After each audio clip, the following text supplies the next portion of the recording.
마반야 바람이. 이 마이크가 약간 떨어져도 잘 들리시죠? 네. 네, 반갑습니다. 네, 오늘 제가 이 자리에 앉은 것은 처음인 것 같네요. 그래서 오늘은 제가 앞으로도 이제 몇 번 더 말씀을 드리게 될 것 같은데요. 앞으로 드릴 말씀의 총론에 해당할 것 같습니다. 그래서 포괄적으로 앞으로 할 이야기를 총체적으로 포함하고 있는 이야기가 오늘 제가 드릴 말씀이라고 생각하시면 되겠습니다. 저는 이 불교 부처님의 가르침을 단순히 이 세상을 어떻게 볼 것이냐 이런 문제로 바라보기보다는 어떻게 살 것이냐, 내가 이 세상을 어떻게 살아갈 것인가 하는 지침으로 생각합니다. 부처님 가르침뿐만 아니라 우리 불교와 관계된 모든 가르침은 저는 내 삶의 지침이라고 생각해요. 그래서 제가 오늘 법회보에 맨 먼저 선시 한 편을 올려놨는데요. 이 선시도 바로 내 삶의 지침이다 라고 생각해요. 다른 선시를 읽을 때도 마찬가지입니다. 먼저 선시 한 편을 읽고 시작하도록 하겠습니다. 마음은 언제나 새벽같이 입은 굳게 다물고 바보처럼 그렇게 가라. 송곳 끝은 날카롭게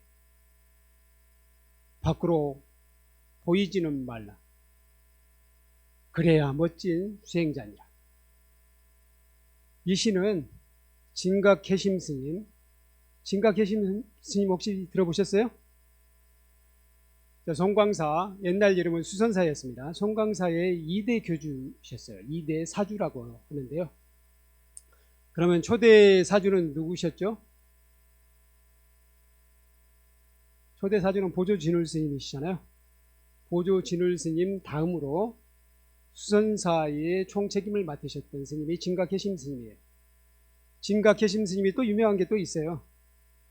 선문염송이라고 선오록들을 총망라해 가지고 우리 스님들이 수행하기 쉽게 정리를 해놓은 책이 선문염송입니다. 늘 이 선오록의 말씀들을 우리가 염송해라 라는 의미에서 만들어 놓은 책이 선문염송이에요. 이 선문염송을 편집하신 분이 바로 진각개심 스님입니다. 진각개심 스님이 당신의 제자 요묵이라는 스님이 있었어요. 요묵.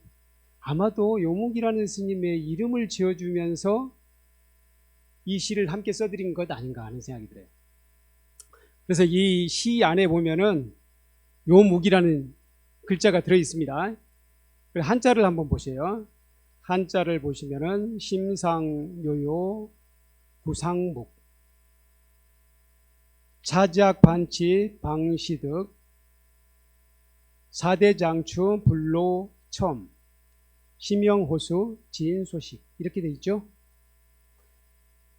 첫 번째 구에 보면은 심상요요, 마음은 항상 요요하게를 마음은 언제나 새벽같이.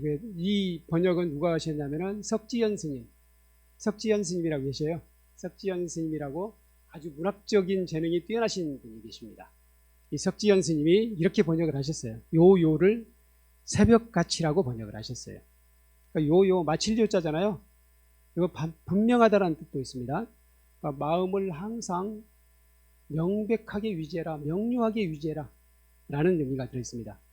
구상목, 입은 항상 침묵하라, 입은 항상 다물어라 라고 라는 의미입니다. 그리고 이 중에서 중요한 글자가 요묵이잖아요. 그래서 요묵이라는 이름을 지어주시면서 바로 이런 시를 적어서 제자에게 보여주신 것이 아닌가 생각합니다. 그래서 이 이름을 지어주면서 바로 이 이름처럼 살아라 라고 이 시를 써준 것 같아요. 근데 저는 이 시가 제 삶의 지침이 되더라고요. 그래서 마음을 항상 새벽같이 유지해라. 새벽같이라는 것은 새벽에 일어나면 맑잖아요. 맑고 하루를 시작하는 의미, 뭔가 새로운 희망으로 가득 차 있잖아요. 그래서 마음을 새벽같이 유지해라. 희망에 찬 마음, 밝은 마음으로 항상 유지해라. 라는 의미로 생각을 하고 있고요. 입은 함부로 열지 말아라. 이건 요 목스님에게 하신 말씀이지만 저에게도 해당하는 것 같아요. 입을 함부로 열지 말아라. 그리고 바보처럼 그렇게 가라. 함부로 나서지 말고, 어떤 경우에는 내가 나서야 될 일이 아니라면은 바보처럼 모르는 척 해라. 이런 의미가 들어있어요. 뭐 이렇게 사는 게 의미가 있을 때가 많습니다. 송곳 끝은 날카롭게. 송곳이라는 것은 지혜를 상징해요. 여기에 한자 그대로 온다면 주머니 속에 송곳이에요. 주머니 속에 송곳을 놓고 있습니다. 주머니 속에 송곳을 놓고 있다는 뜻은 뭡니까? 나의 지혜를 감추고 있다는 뜻이에요. 나의 지혜를 막 내보이는 게 아니라 내 지혜를 감추고 있다는 거예요. 그래서 그 다음에 그런 말이 나오죠. 밖으로 보이지 말라. 지혜를 날카롭게 갖추고 있으되 그것을 함부로 보이지 말라. 라는 의미입니다. 시명호수 지인소식. 그것을 이름하여, 그렇게 한다면 이름하여 호수는 고수라는 뜻이에요. 고수. 그런 경우에 고수라다. 고수로서 지인소식, 진정한 소식을 얻을 것이다. 이런 의미예요. 그걸 석지연 스님께서는 아주 간단하게 정리하셨어요. 그래야 멋진 수행자니라. 그래서 저는 이 번역을 아주 좋아해요. 번역이 아주 간명하잖아요. 이 글자 그대로 해석하진 않았어요. 근데 아주 간명하게 수행자로서 내 마음속에 딱 와닿는다는 거예요. 그래서 이렇게 사는 것이 수행자의 삶이구나 라고 생각하고 있습니다. 다시 말하면 지혜는 항상 날카롭게 갈고 있습니다. 그렇다고 해서 내가 지혜롭습니다. 내가 그거 압니다. 라고 나서는 게 아니라 그걸 감추고 있다는 거예요. 꼭 꺼내야 될 때 꺼낸다는 이야기입니다. 다시 말하면. 바로 이게 바른 수행자의 삶이다. 라고 해심 스님이 당신의 제자에게 가르치셨어요. 저도 또한 이 시의 가르침을 저의 삶의 지침으로 삼고 있습니다. 그렇다면 부처님의 가르침 중에서는 어떤 것을 제 삶의 지침으로 삼느냐? 부처님의 가르침은 워낙에 많잖아요. 워낙에 많습니다. 부처님과 관계된 일화도 많습니다. 당신의 생애 80생애예요. 80생애 중에서 깨달음을 얻으신 이후에 전법을 한 횟수만 해서 45년입니다. 얼마나 많은 말씀을 하셨겠어요? 온갖 가르침, 우리가 알아야 될 것들은 다 가르치셨다고 해도 과언이 아닐 겁니다. 그걸 제가 다 외울 수는 없잖아요. 그것에서 핵심을 제가 알아야 돼요. 그래서 부처님 가르침의 핵심 중에 핵심을 골라봤어요. 그것을 간단하게 제가 캐치프레이즈로 만들었습니다. 그래서 이 중흥사에서는 이 캐치프레이즈를 제가 자주 서로 낭독을 했습니다. 그래서 저를 따라서 한번 해보시겠습니까? 내 생명 부처님 무량공덕 생명. 부처님 무량공덕 생명. 사성제를 바로 알고 팔종도를 실천하며 육바라밀을 실천하고 십바라밀도 실천하여 우리도 부처님처럼 보현행원으로 보리 이루리. 여러분들이 다 아시는 내용이죠? 지금 온라인으로 이 시청하시는 분도 많이 계시죠? 온라인으로 시청하신 분들도 다 따라 하셨죠? 네, 잘 따라 하셨다고 지금 대답 소리가 들립니다. 그래서 이 표 속에 사실은 제가 평생 실천해야 될 부분이 다 들어있어요.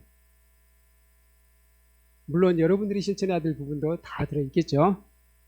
내 생명 부처님 무량공덕 생명이라는 것은, 내 생명은 부처님의 무량공덕이 담겨있는 생명이다.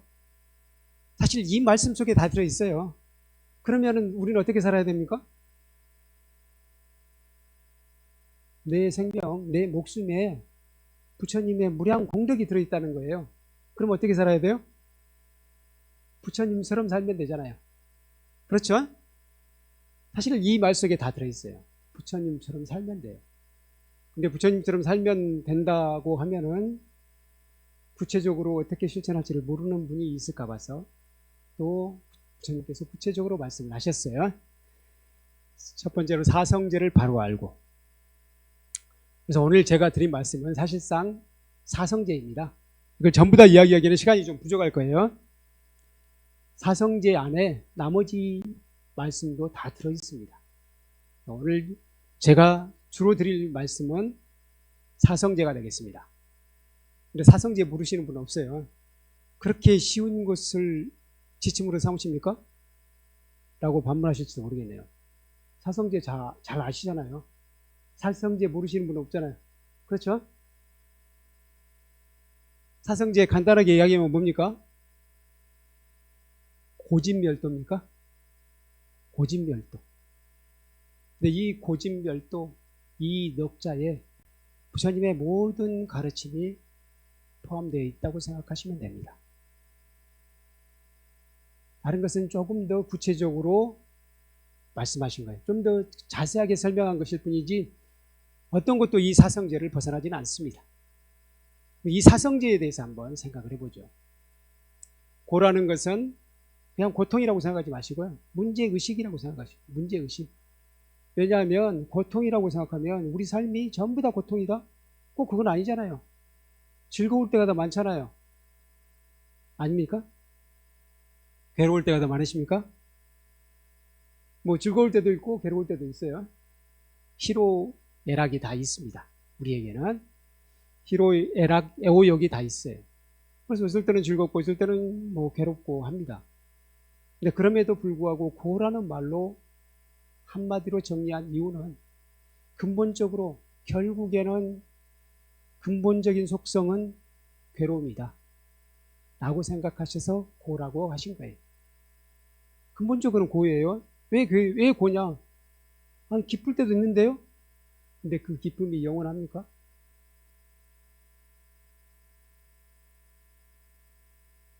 저기 로또 복권에 당첨됐다면 진짜 최고의 행운일 거예요. 그 엄청난 확률이잖아요. 로또 복권에 당첨된 사람들 중에 행복하게 사는 사람들이 몇 퍼센트인 줄 아세요? 얼마 전에 조사해 봤더니 30%도 안 된다 그러더라고요. 정상적으로 살고 있는 사람이 30%도 안 된대. 대부분의 사람들이 로또 복권으로 뭐 100억 이상도 본 사람도 있어요. 그랬지만 그거 다 날리고 폐가망신하고 이혼하고 그렇게 사는 사람들이 훨씬 더 많더라 하는 거예요. 그래서 로또 복권 그 당첨됐을 때 얼마나 기뻤겠어요. 세상을 다 얻은 것 같았을 겁니다. 근데 그 기쁨이 영원했습니까? 그렇지 않죠? 올림픽에 나서 금메달을 딴 사람 정말 힘든 일이잖아요. 얼마나 힘들었겠어요? 그러나 그 기쁨 영원합니까? 그렇지 않죠? 그 사람들도 늙게 되고 그 사람들도 그 영광, 옛날 영광, 왕년에 말이지 하면서 살지만 사실은 그 영광이 영원하지 않다는 거예요. 그런 면에서 기쁨도 영원하지 않기 때문에 기쁨도 괴로움이다 라고 이야기하는 겁니다. 그래서 괴로움이라, 그렇지만 꼭 괴로움이라고 생각하지 마시고요. 고성제는 문제의식, 문제를 인식하는 것. 다시 말하면 위기의식을 느끼는 것이라고 해도 괜찮아요. 지금 현재 내 삶, 내가 살고 있는 세상, 여기에 문제가 있다고 인식하는 것. 그 문제를 인식하는 것이 바로 고성제예요. 문제를 인식하지 않는다면 문제를 해결할 필요도 없잖아요. 그렇죠? 그래서 우리는 문제가 있다고 인식하는 거, 그 문제를 정확하게 인식하는 게 고성제예요. 그러면은 집성제는 뭡니까? 한자로는 모을 집자를 써놨는데 이 집성제는 문제의 원인이에요. 문제의 원인. 그래서 고성제와 집성제를 합치면 문제를, 원인까지를 인식하는 게 문제를 제대로 인식하는 거니까요. 문제를 제대로 인식하는 겁니다. 문제를 제대로 인식해야 문제를 풀 수가 있죠. 그렇죠? 그러니까 예를 들어서 우리가 학교에서 시험을 볼 때 문제를 제대로 읽어보지 않고 문제 풀 수 있습니까? 문제를 제대로 읽어보는 것부터 시작하잖아요. 문제를 읽어보고 문제에서 요구하는 것이 무엇인지를 알아야 문제를 풀 수가 있죠. 그래서 고성제와 집성제는 바로 문제에 대한 정확한 인식이다. 이렇게 생각하시면 되겠습니다. 그리고 세 번째, 멸성제가 있죠. 멸성제는 멸할 멸자, 소멸할 때, 소멸하다 할 때 멸자예요. 뭐가 소멸되는 겁니까? 번뇌가 소멸되는 거예요. 번뇌가 소멸되면 아주 평화로워지죠. 행복해집니다. 그래서 이 멸성제는 뭘로 생각하시면 되냐면 문제가 해결되는 것, 문제 해결, 문제가 해결된다는 확신, 이걸 멸성제라고 생각하시면 돼요. 문제가 해결된다는 확신이 없으면은 그 문제를 풀 수 없습니다. 그렇죠?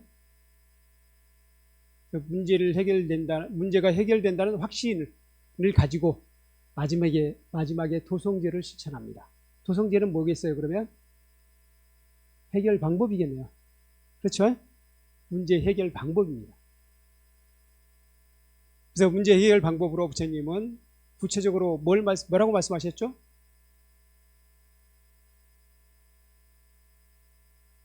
총체적으로는 중도라고 말씀하셨고, 중도는 가운데 중자를 썼지만 딱 중간이 아니에요. 가장 적절한 것이에요. 가장 적절한 해결 방법, 그걸 중도라고 했어요. 가장 적절한 해결 방법을 중도라고 말씀하셨는데 그렇게만 이야기하면 우리가 구체적으로 어떻게 실천할지가 어렵잖아요. 그래서 부처님께서 8가지로 나눠서 또 말씀을 하셨어요.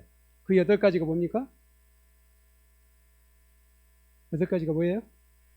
8정도입니다. 8정도. 8정도? 8정도 정도는 잘 외우고 계시죠? 첫 번째로는 바른 견해이고요. 두 번째로는 바른 사유. 사유를 저는 바른 의도와 판단, 이렇게 나눠서도 이야기를 합니다. 세 번째로는 바른 말. 그러니까 첫 번째로 바른 견해가 있으면은 그 다음에 생각을 하는 거잖아요. 바른 생각이 있고요. 세 번째로 그 생각을 말로 표현하잖아요. 그렇죠? 바른 말을 해야 돼요. 바른 말은 어떤 말입니까? 뭐 정직한 말, 친절한 말, 또 거짓말이 아닌 말도 되겠네요. 우리 천수경에 보면은 4가지 나쁜 말이 나오더라고요. 4가지 나쁜 말이 뭡니까? 망어, 거짓말이고, 기어, 꾸민 말, 꾸며서 번지르르하게 하는 말, 양설, 이간질하는 말, 그리고 악구가 있죠. 악구는 욕설 같은 험한 말을 악구라고 합니다. 이 4가지 아닌 말, 4가지가 아닌 말, 그걸 정어라고 합니다. 정어, 바른 말. 바른 말만 바르게 하면 되겠습니까? 행위도 바르게 해야 되죠. 바른 행위가 있고요. 그리고 우리가 생계를 유지하기 위해 직업을 갖잖아요. 직업도 바라야 돼요. 바른 직업, 바른 생계 유지. 다음에 언제나 우리가 열심히 노력해야 되죠.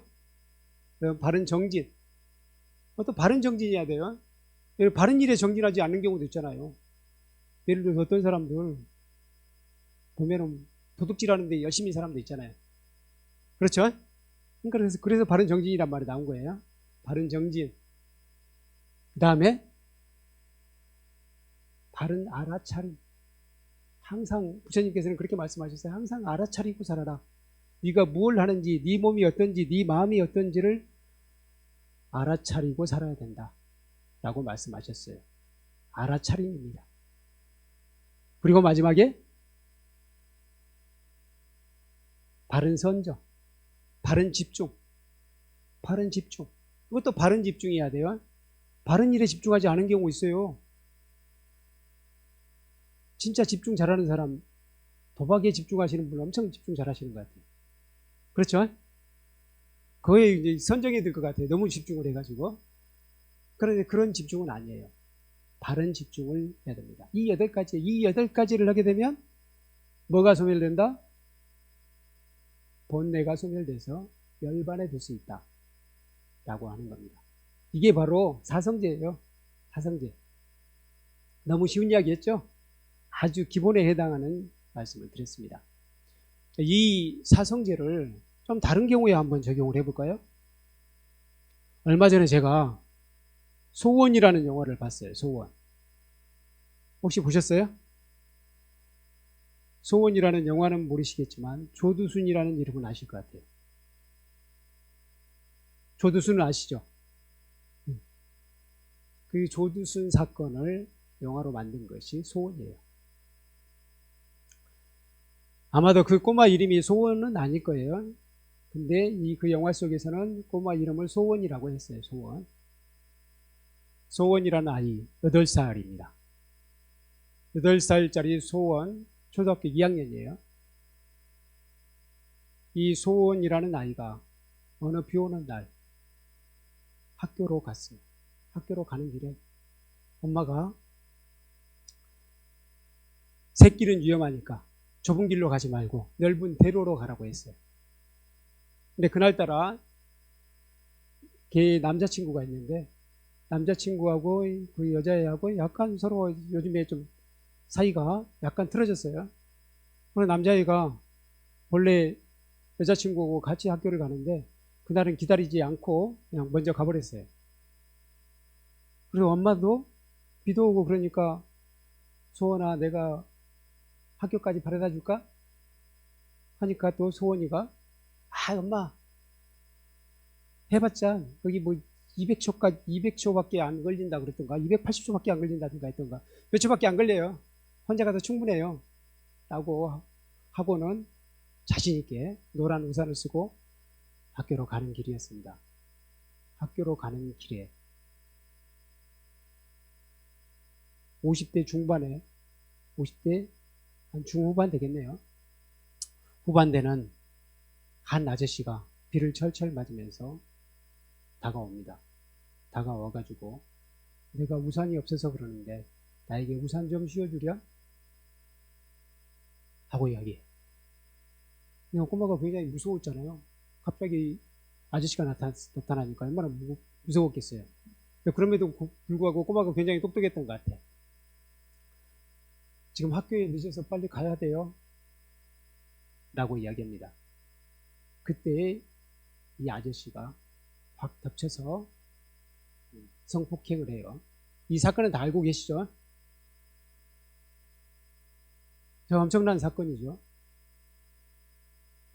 그래서 이 아이가 크게 다쳤어요. 아주 크게 다쳤어요. 그래서 병원에 입원을 했습니다. 병원에 입원을 해서 치료를 받는데 몸만 아프겠습니까? 몸만 다쳤겠어요? 몸도 굉장히 많이 다쳤어요. 장이 다 파열이 되고 항문 쪽 부분이 다 문제가 생겼어요. 그래서 인공항문을 달아야 된답니다.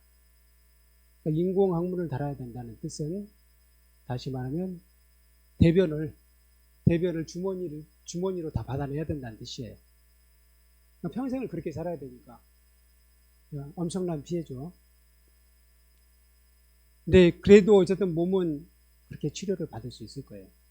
근데 마음도 크게 상처를 받았죠. 마음도 크게 상처를 받았습니다. 근데 부모 입장에서는 이 마음을 치료해 준다는 게 쉽지가 않아요. 그러니까 얘 아이가 얼마나 상처를 받았냐면은 아빠가 가도 아빠도 무서워해. 왜 무서워하겠어요? 아빠도 남자니까. 아저씨는 다 무서워하는 거예요. 그래서 아빠가 걔가 이제 대소변을 가릴 수가 없으니까 막 아빠가 해주려고 그러니까 막 얘서 공포에 질려가지고 새하얗게 진짜 눈이 막 뒤집혀요. 그러니까 아빠도 깜짝 놀랍니다. 아, 얘가 이렇게 크게 상처를 받았단 말인가 하거든요. 그래서 이 아이를 어떻게든 치료를 해야 돼요. 그러면 이 경우에 우리 고성제, 집성제를 한번 생각해 보죠. 고성제, 집성제. 고성제는 뭡니까? 이 아이의 상태를 정확하게 알아내는 거예요. 물론 의사들이 정확하게 진단을 하실 겁니다. 근데 의사들도 보면은 자기 전공이 있어요. 그래서 내과적으로, 외과적으로 하지만 이 아이의 모든 상태를 완벽하게 알아내기는 쉽지 않아요. 어떤 경우는 다른 사람이 필요할 수도 있어요. 그래서 상처받은 아이를 전문적으로 치료하는 사람이 필요해요. 그런데 부모로서는 그 사람들이 와가지고 아이를 보고 이게 얘기하고 또 그런 부분에 대해서 막 언론에 지대한 관심을 받았잖아요. 언론이 조명을 하고 막 이런 것이 굉장히 부담되는 거예요. 그래서 부모로서는 그런 정신적인 치료까지는 하고 싶지 않아요. 그런데 해야 됩니까? 안 해? 그냥 놔도 됩니까? 정신적 치료를 해야 되는 거예요. 정신적인 치료를 해야 되고, 그리고 아이가 어떤 상태이고 이런 것을 정확하게 알아야 되는 거예요. 그럼 이 아이가 이렇게 고통받게 된 원인, 아까 집성제라고 했죠. 집성제는 어떻게 됩니까? 집성제는 뭐라고 생각하세요?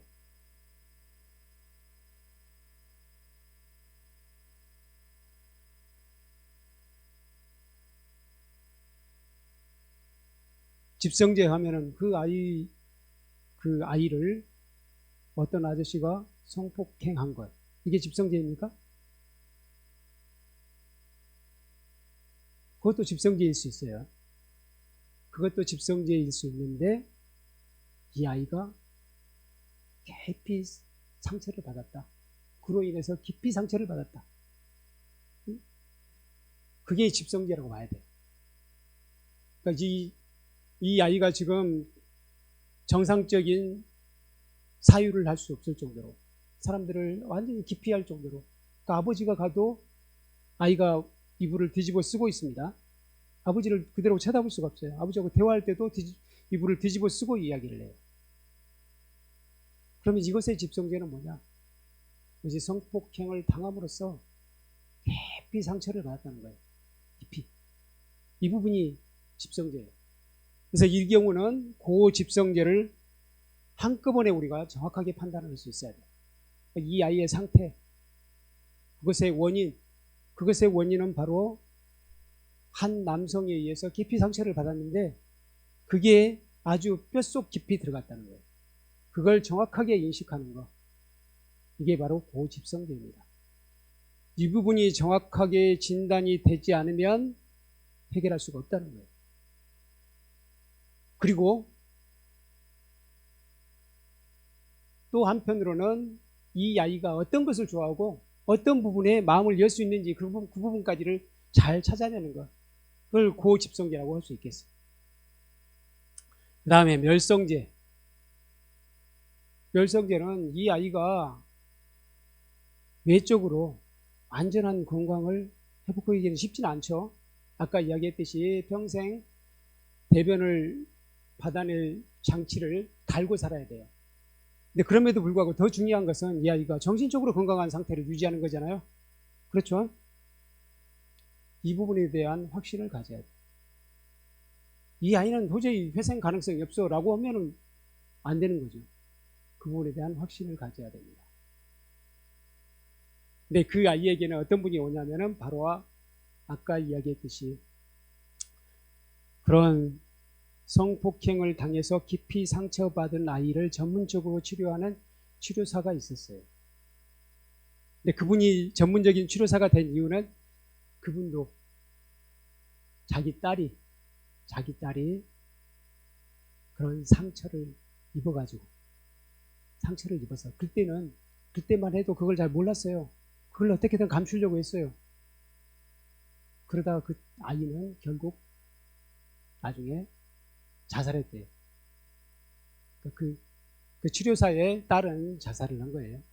그러고 나서 그분이 깊이 반성을 했어요. 그래서 그런 아이에게 희망을 줄 수 있는 그런 치료사가 돼야 되겠다. 그래가지고 이분이 공부를 하신 거예요. 그래서 그분이 다가옵니다. 그래서 처음에 그분이 아빠에게 명함을 주면서 나의 도움이 필요할 겁니다. 나중에 연락 주십시오. 라고 했을 때, 그때만 해도 아빠가 뭐라 그러냐면, 부를 일 없을 겁니다. 그냥 가십시오. 라고 했어요. 그리고 명함도 그냥 아무렇게나 던져놨는데, 나중에 이 아이의 상태를 보니까 그 치료사가 필요하다는 걸 느꼈어요. 그리고는 전화를 합니다. 전화를 해가지고 그 치료사가 다시 와요. 그 치료사가 이 아이를 어떻게 하면은 마음을 열 수 있게 할 것이냐 라고 여러 각도로 연구를 해봐요. 그리고는 이 아이의 일기장을 봅니다. 그 일기장에 보니까 어떤 얘기가 많이 나오냐면, 콧구멍이라고 여러분 아세요? 콧구멍 들어보셨어요? 뭐 콧구멍이 꼭 얘들한테 인기가 좋은가 봐요. 저는 한 번도 본 적이 없어요. 거기서 처음으로 그 노래를 들었어요. 근데 다른 데서도 노래를 들어본 적이 있는 것 같아요. 그래서 이 콧구멍을 굉장히 좋아한다는 걸 알아요. 그래가지고 그 치료사가 사람들을, 그 연기자들을 불러가지고 콧구멍 놀이를 하게 만듭니다. 그래서 누워있는, 아주 입을 뒤집어 쓰고 누워있는 옆에서 콧구멍 인형이잖아요. 그걸 뒤집어 쓰고 배우들이 노래를 하니까 그때 일어납니다. 일어나가지고 같이 노래도 따라오고 그래요. 근데 그걸 한번 빌려가지고, 그 배우들이 오면은 그 사람들도 그 출연료를 줘야 돼요. 그런데 그 콧구멍 인형들도 빌리는 비용이 있더라고요. 그걸 한번 빌리는데 얼마 들 것 같아요? 한 4개 정도 빌렸어요, 4개. 15만 원이래요. 나중에 또 할까 싶으니까, 생각해보니까 비용이 너무 많이 들어가잖아요. 그래서 얼마냐고 물으니까 15만 원이라고 했어요. 15만 원을 지불하고 나서 또 해야 되는데, 생각하니까 깜깜한 거예요. 이걸 여러 번 해야 되는데. 그때 그 대여업자가 이야기를 합니다. 이걸 하나 지금 우리가 잘 안 쓰는 것이 있는데, 이게 좀 낡아가지고, 이건 그냥 제가 빌려드릴게요. 그래서 그걸 아빠가 그걸 빌립니다. 그걸 공짜로 빌려요. 그래서 이 아빠가 그날부터 이 아이를 만날 때마다 그걸 뒤집어 쓰고 들어가서 노래도 불러주고 얘기도 하고 해요. 근데 그걸 뒤집어 쓰고 있으면 이 아이가 자연스럽게 얘기를 해요. 그래서 결국 이 아이의 마음을 열게 돼요. 마음을 열게 되고, 나중에 학교까지 다시 들어가면, 학교에 이제 다시 들어가가지고 학교에서 공부도 해요. 근데 이 아빠가 굉장히 정성스럽게 매일 학교에 갑니다. 뭘 입고? 콧구멍 복장을 입고 학교에 가서 창문에 가서 손 한번 흔들고 우리 아이가 잘했는지 보고 갑니다. 그렇게 해서 이 아이가 정신적으로 치유가 됐어요.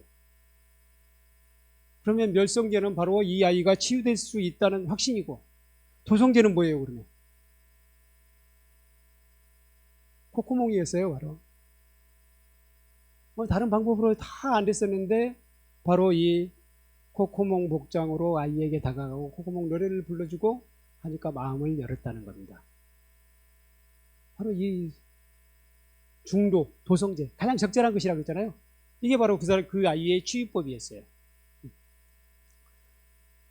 이 도성제를 아까 제가 8가지로 이야기하면 8정도가 되고, 우리 대승불교에서는 8정도 대신에 뭐가 있습니까? 8정도 대신에 6바람일이 있죠. 6가지 바람일. 알고 계시죠? 6바람일은 뭐가 있습니까? 보시지계 인욕, 정진, 선정, 반야바람일. 이렇게 있고요. 근데 이것만으로도 또 약간은 부족하다고 느낄 때는 여기에 반야바람일을 좀 더 구체적으로 구체화해서 4가지 바람일을 추가합니다. 6바람일까지는 여러분들이 잘 아실 것 같아요. 그래서 6바람일은 더 이상 설명을 하지 않겠고요. 10바람일 4가지만 더 말씀드리겠습니다. 4가지는 방편, 7번째 방편이에요. 방편 들어보셨죠?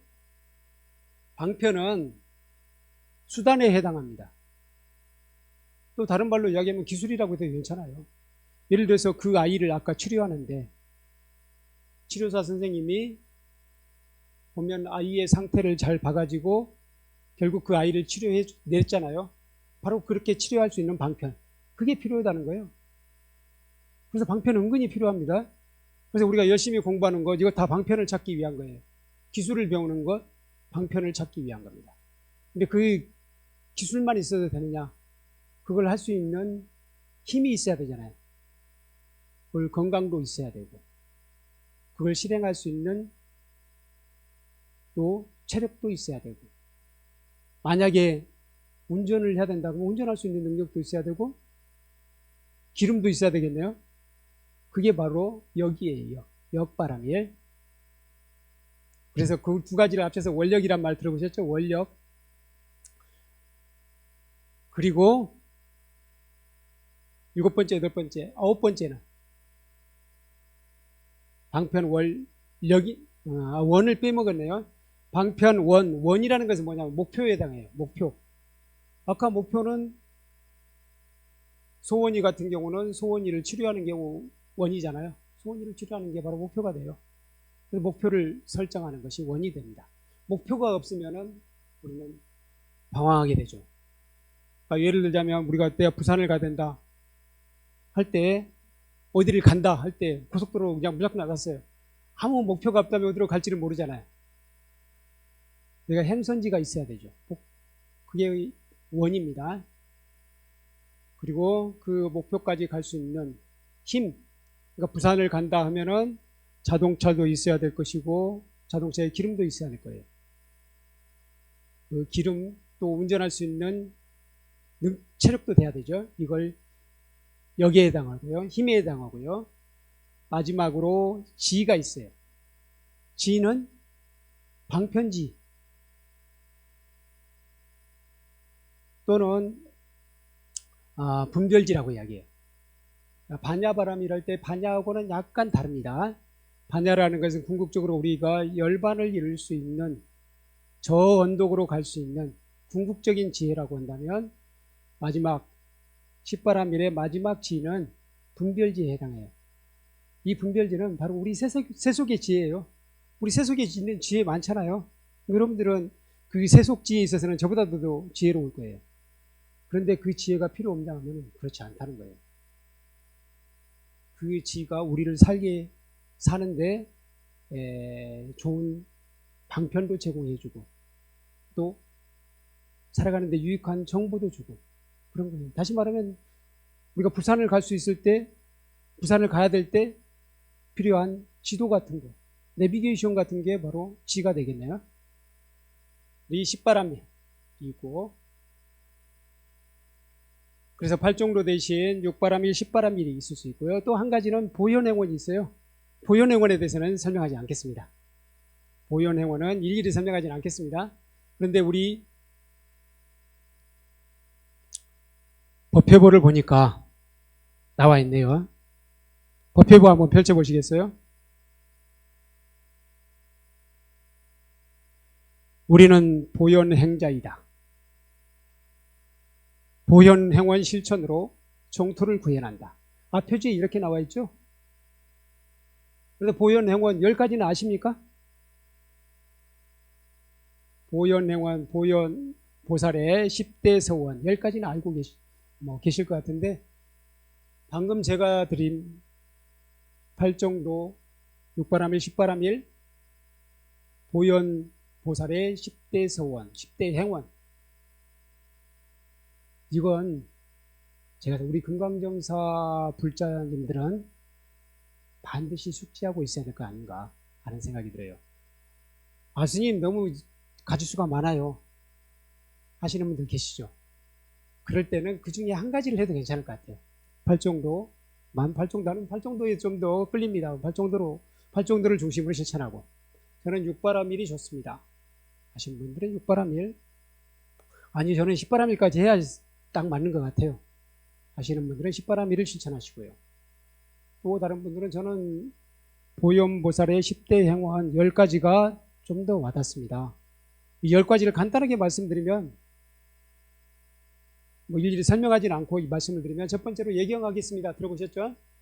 한번 해보실까요? 모든 부처님께 예경하겠습니다. 두 번째로 모든 부처님을 찬양하겠습니다. 세 번째로 모든 부처님께 공양하겠습니다. 보시하겠습니다. 꼭 부처님이라고 생각하지 마세요. 왜냐하면 모든 부처님, 우리는 모두 불성을 가지고 있다고 이야기하잖아요. 그러니까 모든 부처님이라고 말씀드렸지만 부처님이 아니어도 좋습니다. 그러니까 항상 예경하겠습니다. 항상 찬양하겠습니다. 항상 보시하겠습니다. 네 번째로 참회하겠습니다. 참회를 저는 다른 말로는 사과라고도 이야기해요. 구체적으로 항상 먼저 사과하겠습니다. 이런 자세가 좋다는 거예요. 다섯 번째로 다른 사람이 쌓은 공덕을 기뻐하겠습니다. 수의라고 했죠. 함께 기뻐하겠습니다. 이걸 저는 질투하지 맙시다로 했어요. 여러분들이 실천하기 쉽게 질투하지 맙시다 라고 했습니다. 그러니까 다시 말하면 다른 사람이 좋은 일 있고 사촌이 땅을 살 때 그때 기뻐하겠습니다. 그런 마음인데, 기뻐하지는 못할 망정 질투하지는 말자. 질투 안 하기로 했어요. 다섯 번째. 여섯 번째,